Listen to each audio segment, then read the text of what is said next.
Ever notice your iPhone connects to the wrong Wi-Fi network first?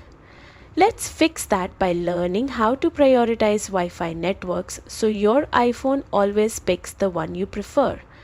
Before we start, hit subscribe so you don't miss more real-life iPhone tips like this. iFilm doesn't let you drag and drop Wi-Fi priorities manually, but it does learn from your behavior.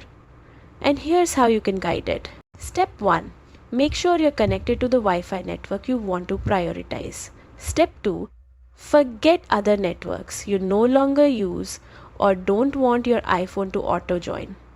To do that, go to Settings, tap Wi-Fi, then tap the info icon next to the unwanted network and choose Forget this network.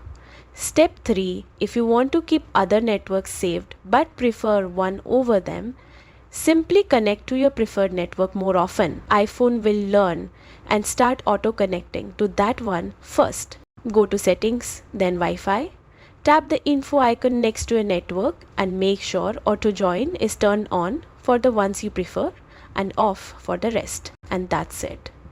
With just a few tweaks, your iPhone will start choosing the right Wi-Fi automatically. Hit subscribe for more iPhone tips that actually make your life easier.